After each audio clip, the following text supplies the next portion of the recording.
Marxismos y cristianismos.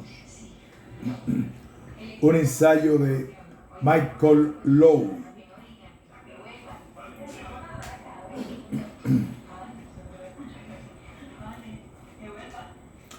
Los primeros socialistas de la Europa del siglo XIX, ya fuesen Saint-Simon y sus seguidores, Cabet y los comunistas franceses, Wilhelm Weytling, el fundador de la Liga de los Justos, Alemania, eran creyentes y reivindicaban la herencia cristiana. Solo con Marx y Engels surgiría un socialismo no religioso o incluso ateo.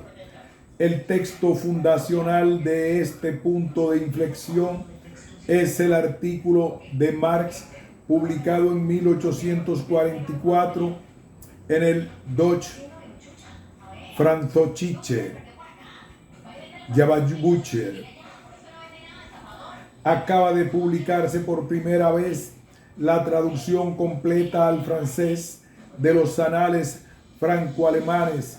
Incluye no solo los escritos de Marx y Engels, sino toda la revista, lo que permite ubicar sus textos en su contexto histórico e intelectual.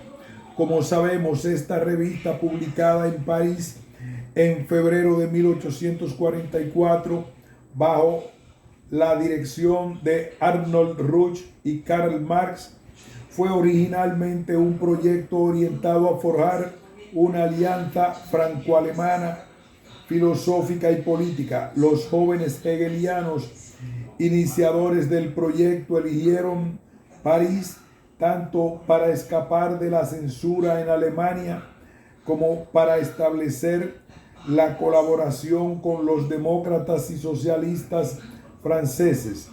Sin embargo, estos,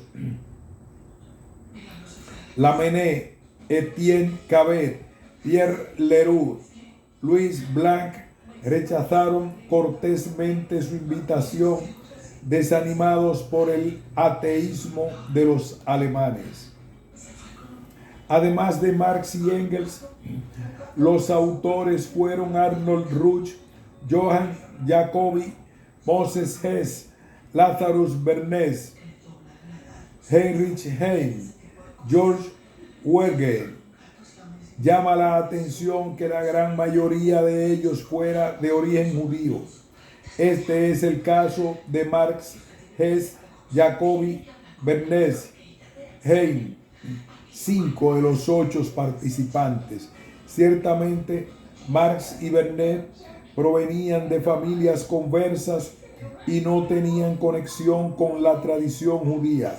Serían judíos no judíos, según el famoso concepto de Isaac Deutscher. Los editores no informan sobre este aspecto. Hasta cierto punto, los anales son un episodio en la larga historia del radicalismo de izquierda de los intelectuales judíos, que comienza en el siglo XIX y que tendrá su máxima expresión en el siglo XX. En uno de los 2 artículos publicados por Marx en esta revista, La contribución a la crítica de la filosofía del derecho de Hegel, introducción, aparece la pequeña frase que sancionará el divorcio entre el marxismo y la fe religiosa. La religión es el opio de los pueblos. Considerada por partidarios u opositores como una especie de resumen de la concepción marxista de la religión. Esta fórmula irónica no es en absoluto específica de Marx.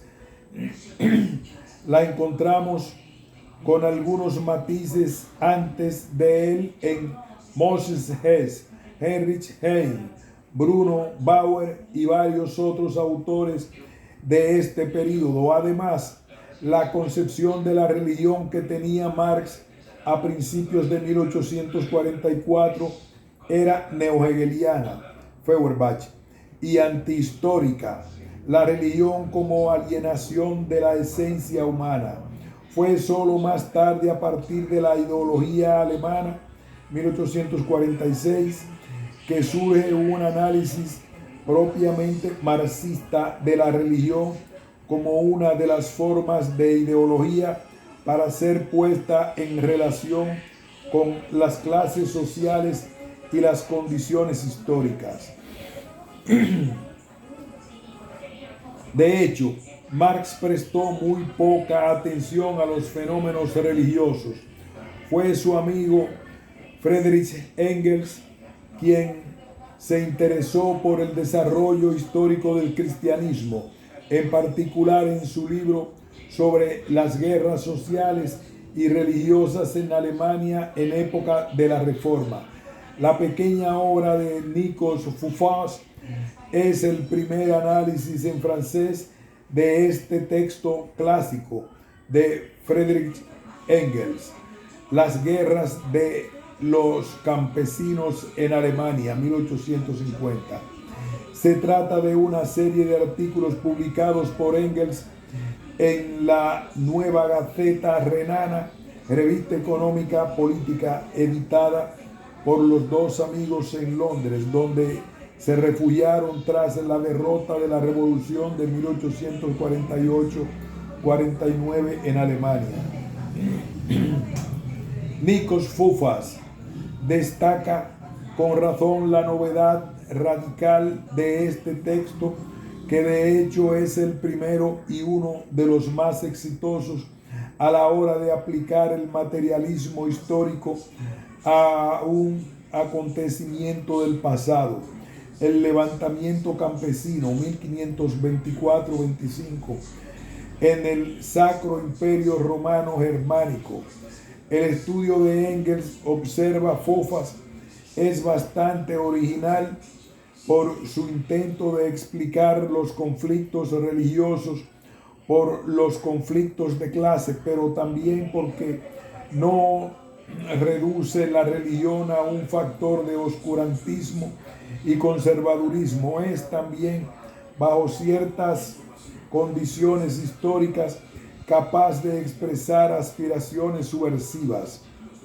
Este fue el caso de varios movimientos heréticos de la Edad Media y en particular de la revuelta campesina del siglo XVI, donde la fe religiosa en la forma de la teología revolucionaria del predicador anabaptista Thomas Münther jugará un papel determinante. Si Engels consideró necesario escribir sobre este hecho en el contexto de los años 1848-1850, es porque fue el levantamiento revolucionario más importante de la historia de Alemania. La principal debilidad del análisis de Engels, en nuestra opinión, fue analizar ciertas creencias religiosas como un mero reflejo o incluso máscara de los intereses de clase. Sin embargo, en ciertos pasajes que Foufas no cita, Engels irá más allá de este tipo de reduccionismo socioeconómico. Refiriéndose al comunismo de Münther, Engels escribe: su doctrina política correspondió exactamente a esta concepción religiosa revolucionaria y fue más allá de las relaciones sociales y políticas existentes, de la misma manera que su teología fue más allá de las concepciones religiosas de la época. Este programa fue menos la síntesis de las reivindicaciones de los plebeyos de la época, que una brillante anticipación de las condiciones de emancipación de los elementos proletarios que germinan entre esos plebeyos. Cierre de comillas. Lo que se sugiere en este asombroso párrafo no es sólo la función protestante e incluso revolucionaria de un movimiento religioso, sino también su dimensión anticipadora, su función utópica. Estamos aquí en las antípodas de las teorías del reflejo, lejos de ser la simple expresión de las condiciones existentes. La doctrina político-religiosa de Münther aparece como una genial anticipación de las aspiraciones comunistas del futuro. Encontramos en este texto una nueva pista que no es explorada por Engels, pero que será más tarde ricamente trabajada por Ernest Bloch, desde su ensayo juvenil sobre Thomas Münther hasta su obra principal sobre el principio esperanza. Ernest Bloch representa un importante punto de inflexión en la historia de la reflexión marxista sobre la religión. Es el primero que tiene como objetivo no tanto la crítica de la alienación religiosa, aunque esta dimensión no esté ausente en sus escritos, como el rescate del excedente utópico de las tradiciones religiosas y en particular del cristianismo. Su ateísmo religioso lo coloca en una posición filosófica singular, en oposición tanto a las teologías institucionales como al materialismo vulgar. Nadie estaba más calificado para tratar este tema que el filósofo franco-alemán Arno Münster, discípulo y biógrafo de Ernest Bloch y autor de varios ensayos notables sobre su pensamiento. El presente trabajo es un poco desordenado. Los capítulos no siguen un orden cronológico ni una organización temática, lo que da lugar a un cierto número de repeticiones. La primera parte es una breve historia de la relación entre socialismo y religión, desde Auguste Blanqui hasta la URSS, pasando por Jean Jaurès, pero sin Marx, lo que la hace inevitablemente un poco esquemática. Pero el análisis de la filosofía de la religión de Ernest Bloch, propuesto por Münster, es una contribución muy importante al debate sobre el marxismo y religión. Como nos recuerda Münster, Bloch se convertirá en marxista en 1921 bajo la influencia de su amigo Georges Lukács, compañero de viaje del movimiento comunista. Se exilió en 1933 tras la toma del poder por los nazis, primero en Francia y luego en los Estados Unidos. Al regresar a Europa después de las guerras, se instaló en la República Democrática Alemana, donde fungió como filósofo semioficial de 1949 a 1956. Su oposición a la intervención soviética en Hungría hizo que fuese condenado como revisionista y se le prohibió enseñar. Cuando se empezó a construir el muro en 1961, decidió establecerse en Tübingen, en la Alemania federal, donde se convertiría en un disidente marxista ampliamente escuchado por la juventud rebelde de la década. La filosofía de la religión está presente en 4 momentos de la obra del filósofo judeo-alemán. Su obra temprana, El espíritu de la utopía, 1918, notablemente en el capítulo final con el sorprendente título Karl Marx, la muerte y el apocalipsis, pero también en un excursus símbolo los judíos. El libro Thomas Monter, teólogo de la Revolución, 1921. Su primer trabajo comunista que renueva profundamente el enfoque marxista de la religión. El capítulo 53 del volumen 3 de su obra magna, El principio esperanza,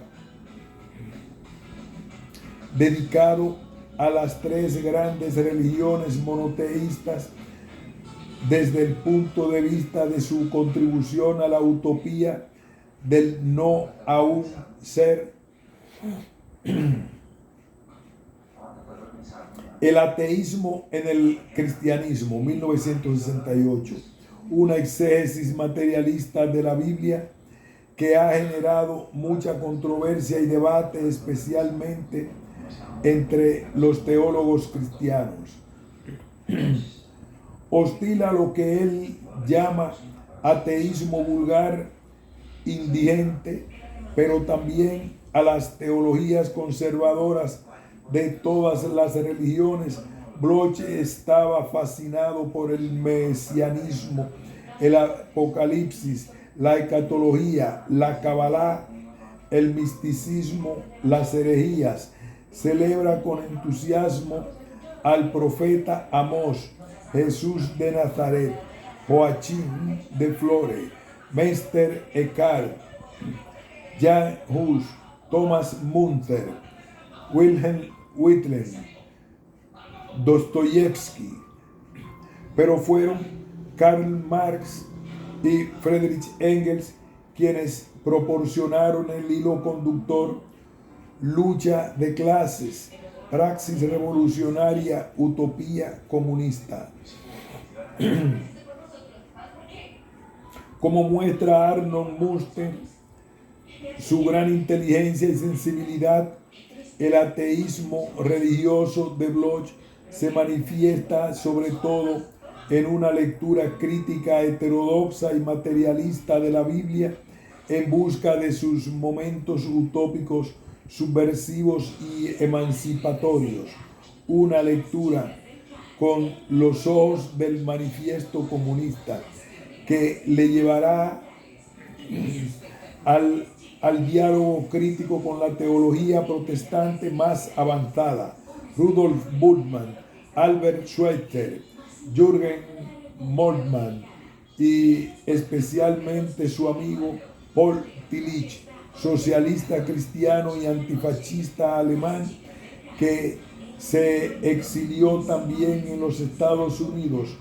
Por supuesto, los teólogos cristianos no pueden aceptar la proposición central, paradójica y algo provocativa de Bloch. Solo un ateo puede ser un buen cristiano y solo un cristiano un buen ateo. Con Moltmann, también socialista cristiano, la manzana de la discordia será el rechazo categórico de Bloch a la teología de la cruz de Pablo y Lutero, que lleva a sus ojos a la aceptación del sufrimiento como destino humano. Uno de los teólogos protestantes, Karl-Heinz Rachow, profesor de la Universidad de Marburg, incluso dedicó un libro completo en 1972 a la discusión de las 3 heréticas de Ernst Bloch. A pesar de su simpatía por él, rechaza su compromiso marxista y opone a la esperanza de Bloch basada en el combate a la esperanza cristiana, basada en la certeza. Rousseau también rechaza, como era de esperar, la polémica interpretación de Bloch del libro de Job como una rebelión contra Dios, culpable de tolerar la injusticia en el mundo. En última instancia, la recepción más favorable de Bloch será la de los teólogos de la liberación latinoamericanos, en particular Gustavo Gutiérrez. Sin aceptar su ateísmo, comparten plenamente la apuesta que se encuentra en la conclusión de su libro de 1968, La unión de la revolución y el cristianismo en la guerra de los campesinos no será la última.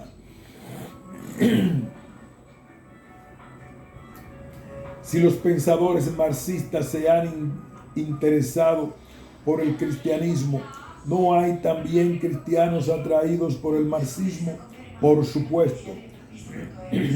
Se pueden encontrar varios ejemplos a lo largo de la historia moderna. Un libro reciente publicado en los Estados Unidos relata un caso bastante sorprendente. Una joven católica, Grace Carlson, 1906-1992, que se convirtió al marxismo, convirtiéndose en una de las principales dirigentes del Socialist Workers Party, Partido Socialista Obrero, organización trotskista asociada a la Cuarta Internacional. El libro de Donna T. Harvey Stake es una biografía bien documentada de este inusual viaje espiritual y político. Nacida en una familia católica de clase trabajadora de origen irlandés, criada por las hermanas de San José, la joven Grace Holmes estará interesada en la condición de la clase trabajadora, pero desde la perspectiva rerum novarum y la doctrina social de la Iglesia. Estudiante de la Universidad de Minnesota, se movilizará junto con su esposo Gilbert Carlson y su hermana Dorothy en apoyo de una gran huelga obrera en Minneapolis en 1934, que fue liderada bastante excepcional en ese momento por militantes trotskistas. Los tres empezaron a asistir a encuentros políticos que no consideraron incompatibles con su fe religiosa. Podían ir a misa y a un encuentro socialista el mismo domingo. En los años siguientes, las dos hermanas se irían acercando cada vez más a los trotskistas y en 1936 se suman a la corriente comunista disidente que va a fundar en 1937 el Social Workers Party, que reclama a Marx, Lenin y Trotsky. Alrededor de 1938, Grace deja de ser católica practicante, lo que provocará su separación, pero no el divorcio de su esposo Gilbert Carlson. ¿Cuáles son las razones de lo que el autor llama la conversión? Sugiere una hipótesis interesante: la afinidad efectiva, en el sentido weberiano del término, entre la conciencia católica de Grace de la clase trabajadora y el socialismo de clase trabajadora del SOP. Pero esta intuición no se desarrolla en el libro. En los años siguientes, Grace se convertiría en la única mujer en el Comité Nacional. La dirección del SOP 1942, después de haber pasado un año en prisión 1945, acusada de querer derrocar el gobierno de los Estados Unidos por la fuerza. En 1948 fue candidata a la vicepresidencia de los Estados Unidos por el SOP y candidato presidencial. Fue uno de los líderes de la huelga de 1934, Farrell Dobbs. Sin embargo, en 1952 se producirá una segunda conversión. Grace Carlson decide dejar el partido y volver a la Iglesia Católica, lo que la lleva a reconciliarse con su marido, todavía católico, Gilbert Carlson, pero a romper con su hermana Dorothy, quien permaneció en el partido con su amante Ray Dunet y con sus muchos amigos socialistas con quienes había formado una red de sonoridad. James P. Cannon, el fundador y principal líder del SOP, quien se había convertido en un amigo personal, trató de explicarle a Grace que la Iglesia Católica era la fuerza más reaccionaria y oscurantista del mundo entero, pero sin mucho éxito. Desconcertados, sus amigos marxistas intentan explicar este cambio de rumbo por la fatiga frente a la represión y la caza de brujas del macartismo. Pero para Grace se trata de otra cosa, un punto de inflexión espiritual, una necesidad de Dios. He cambiado, dice, mi actitud religiosa, no mi política. He seguido siendo marxista y a mi manera será recogida por las hermanas de San José y enseñará en una escuela de enfermería en el Hospital St. Mary's, no sin cooperar con Slant Point of View, un grupo de marxistas cristianos de Inglaterra, y denunciar la guerra de Vietnam. Es, en el caso de Grace Carlson, un viaje singular y personal, lo que encontraremos una generación después. En América Latina fue de otra dimensión, todo un movimiento social, especialmente entre la juventud católica, se apropiará de ciertos conceptos marxistas y formulará una nueva visión cristiano-socialista.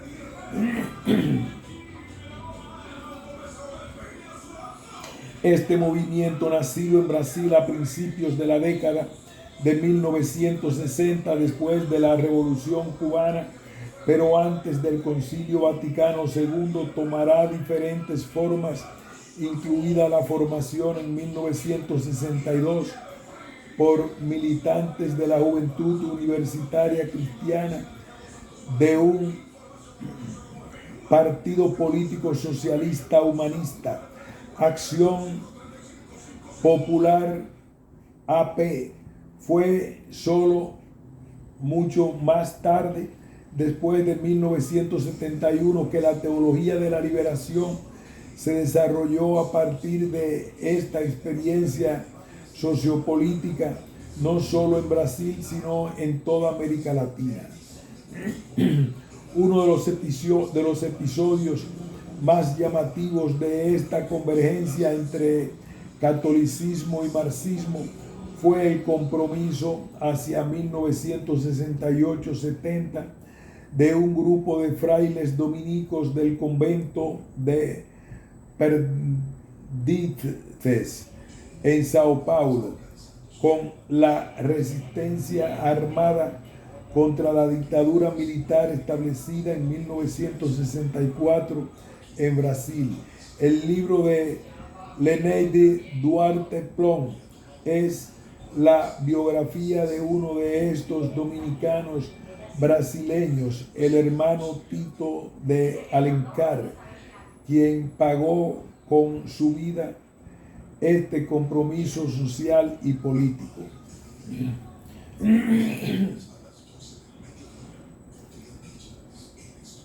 Militante de la Juventud Estudiantil Cristiana, ingresó en la Orden de los Dominicos en 1966. Tito compartió con sus hermanos del convento de Sao Paulo la admiración por el Che Guevara y Camilo Torres y el deseo de asociar a Cristo y Marx con la lucha por la liberación del pueblo brasileño. Tito era cercano a Acción Popular, que era hegemónica en el movimiento estudiantil. Contribuirá a la organización clandestina en 1968 del Congreso de la Unión Nacional de Estudiantes en la aldea de Iubiuna. Como todos los delegados, será detenido por la policía en esta ocasión, pero pronto será liberado.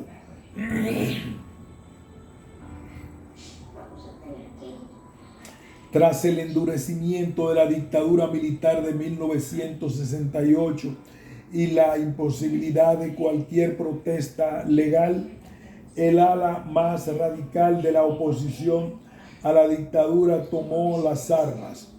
La principal organización de la lucha armada contra el régimen fue la Acción de Liberación Nacional, ALN, fundada por un líder comunista disidente, Carlos Marighella.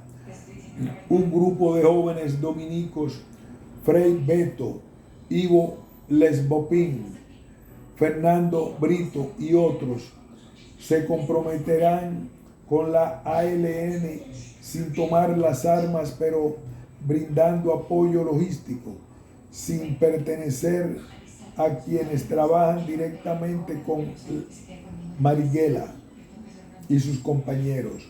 Tito de Alencar es solidario con su compromiso, como ellos creen que el Evangelio contiene una crítica radical de la sociedad capitalista y como ellos creen en la necesidad de una revolución. Como escribió más tarde, la revolución es la lucha por un mundo nuevo, una forma de mesianismo terrenal en el que existe la posibilidad de encuentro entre cristianos y marxistas. El 4 de noviembre de 1969, durante la noche, el comisionado de policía Fleury invadió el convento de Perdices y arrestó a varios dominicos, entre ellos Frei Tito, y la mayoría serán torturados y sus confesiones permitirán a la policía tenderle una trampa a Carlos Marighella y asesinarlo. Tito no tuvo contacto con la ALN y respondió negativamente.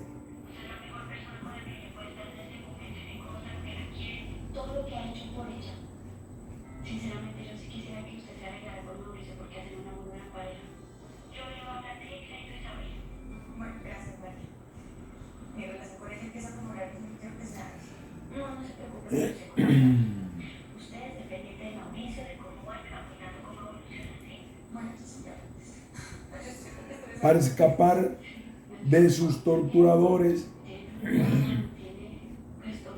el 4 de noviembre de 1969, durante la noche, el comisionado de la policía Fleury invadió el convento de Perdices y arrestó a varios dominicos, entre ellos Frei Tito. La mayoría serán torturados y sus confesiones permitirán a la policía tenderle una trampa a Carlos Marighella y asesinarlo. Tito no tuvo contacto con la ALN y respondió negativamente a todas las preguntas. Fue sometido 2 veces a torturas, descargas eléctricas, a fines de 1969 y principios de 1970, primero por Fleury y luego en las instalaciones del Servicio de Inteligencia del Ejército, designado por los militares como la sucursal del infierno. Para escapar de sus torturadores, intenta suicidarse con una cuchilla de afeitar. Internado en el hospital militar, recibió la visita del cardenal de Sao Paulo, de D'Angelo Rossi, figura conservadora que se solidariza con los militares y se niega a denunciar las torturas a los dominicos. Finalmente es enviado a una prisión ordinaria, donde Tito describe un relato de sus sufrimientos que será publicado por la revista estadounidense Look y distribuida en Brasil por activistas de la resistencia con considerable impacto.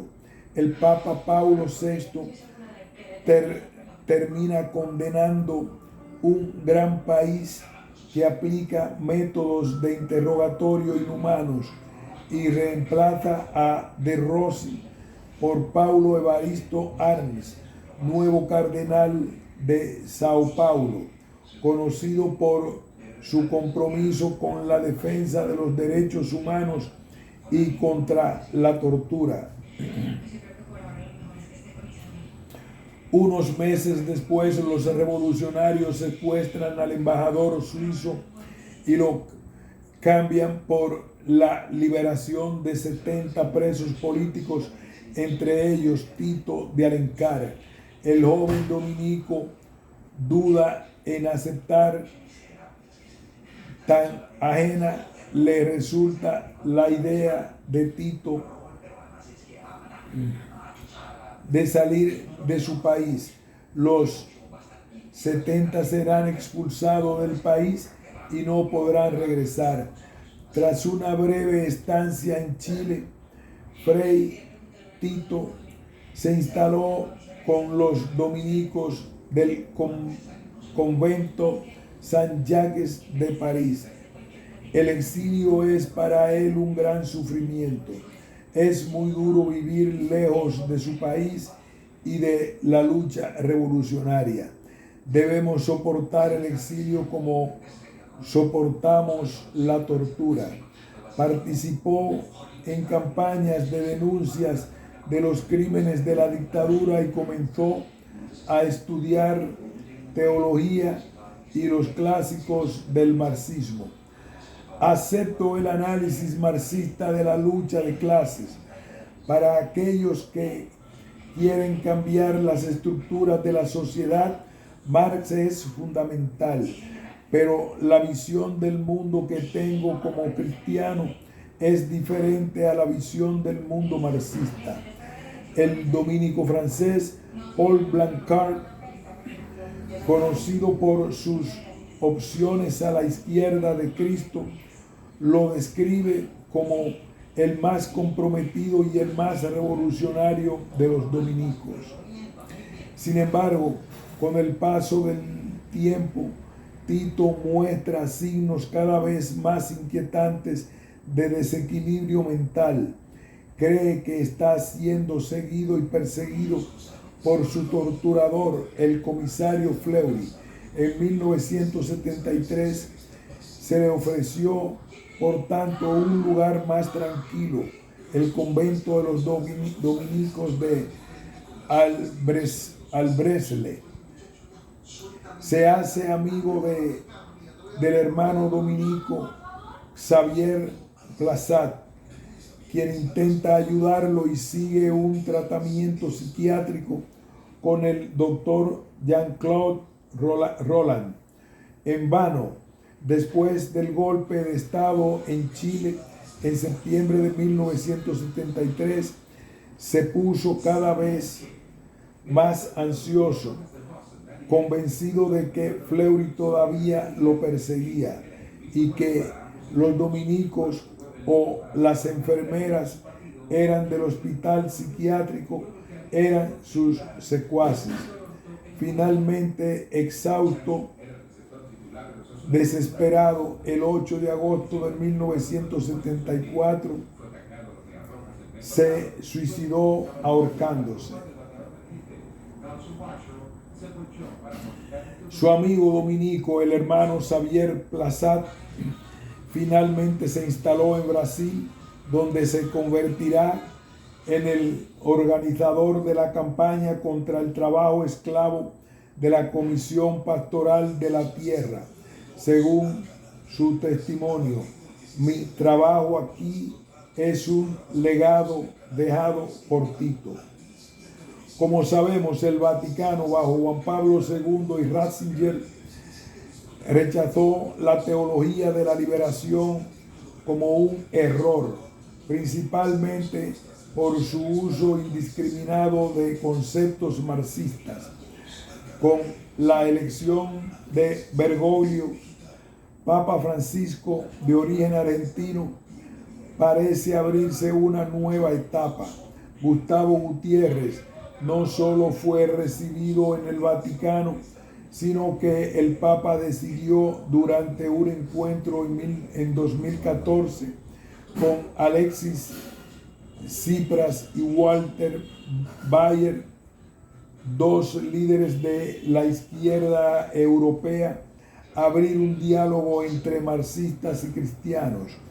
Diálogos de este tipo habían tenido lugar en la posguerra en ciertos países europeos, Francia, Italia, Alemania, pero una iniciativa bajo la égida del Vaticano no tiene precedentes.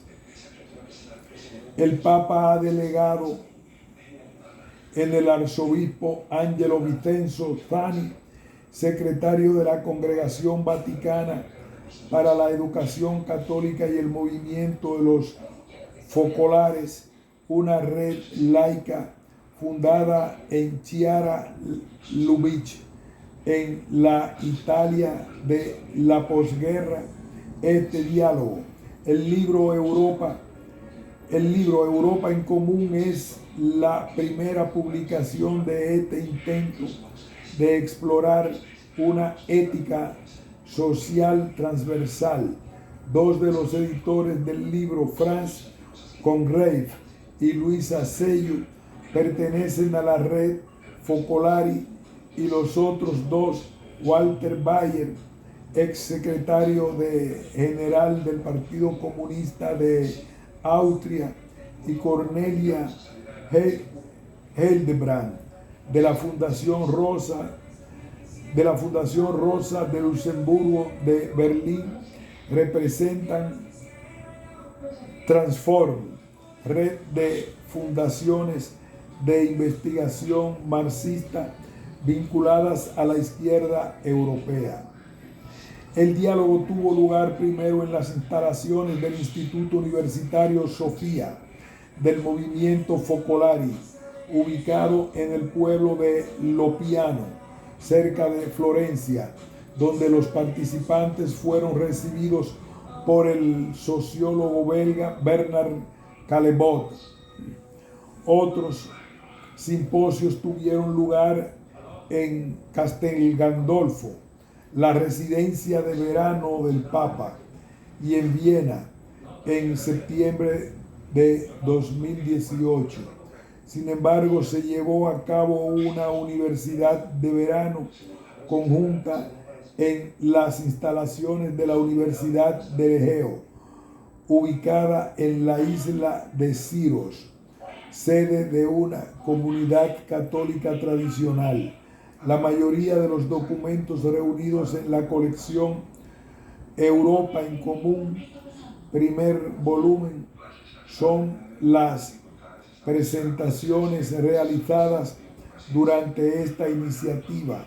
Durante sus estudios, los alumnos de ambas corrientes redactaron conjuntamente un documento, el Manifiesto Hermópolis, que también aparece en el libro. En su introducción, los 4 editores de la colección recuerdan que el objetivo del diálogo no es la conversión mutua ni la reproducción del sincretismo, sino la búsqueda de lo común, desconocer diferencias fundamentales. 3 intervenciones iniciales sirven como punto de partida. Franz Conrieve, del movimiento de los focolares, habla de consenso en la diferencia y sugiere que los puntos de referencia iniciales para el diálogo sean la encíclica Laudato Si del Papa Francisco y las tesis sobre el concepto de historia de Walter Bayer de la red Transform. Recuerda la necesidad de los marxistas de una reflexión autocrítica sobre los crímenes cometidos en nombre del socialismo en la URSS. Encuentra en los escritos de Karl Polanyi elementos para una convergencia entre el socialismo y cristianismo.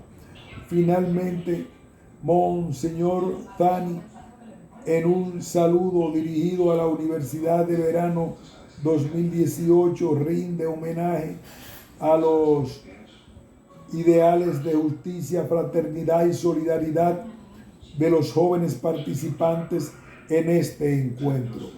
Durante los diálogos y debates de la Universidad de Verano, pudimos presenciar debates entre puntos de vista bastante opuestos, como por ejemplo entre Leonce Beckmans, profesora de la cátedra Jean Monnet de la Universidad de Padua, partidaria de la convencida de la Unión Europea realmente existente, y Luciana Castellina, exdiputada comunista europea, que sueña con otra Europa no sujeta a los mercaderes capitalistas.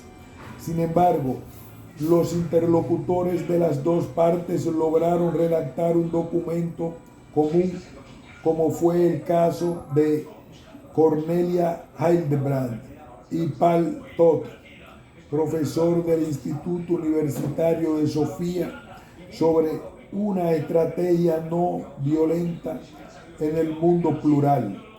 Lo mismo ocurre con la contribución de Petra Steinmar Posel, teóloga vinculada a los focolares en colaboración con Michael Bailey de la Fundación Rosa de Luxemburgo de Berlín, sobre los comunes, nuestro terreno común. Europa como común también contiene contribuciones de Piero Coda, rector del Instituto Universitario de Sofía, de Bernard Calbot, sociólogo de la misma institución, de Spiros Siropoulos, profesor de la Universidad del Mar Egeo, de Alberto Lopresti, de la Universidad Católica Lunza de Roma, de José Manuel Pureza, profesor de la Universidad de Coimbra y miembro del bloque de izquierda en el Parlamento portugués, de la teóloga musulmana Adnane Mokrani, un llamamiento a favor de un Estado laico como una necesidad religiosa. El politólogo social Tomás Stuck, del politólogo colombiano Javier Andrés Vaquero, quien relata experiencia en la gestión verde de la ciudad de Bogotá y el autor de esta nota. El conjunto que da testimonio de la pluralidad de la perspectiva el conjunto que da testimonio de la pluralidad de perspectivas comprometidas en esta iniciativa transversal se complementa con una conferencia del Papa Francisco sobre la opción preferencial por los pobres, criterio clave de la autenticidad cristiana. ¿Qué podemos concluir en este itinerario bibliográfico bastante desigual que nos lleva del joven Marx al Pontifex Maximum Bergoglio? La única conclusión es que la relación entre marxistas y cristianos sigue siendo un libro abierto cuyos próximos capítulos se escribirán menos sobre la base de las sagradas escrituras de los demás que en respuesta de los desafíos ecológicos, sociales y éticos del siglo XXI. Fin de este importante ensayo sobre marxismos y cristianismos. Fin de este ensayo.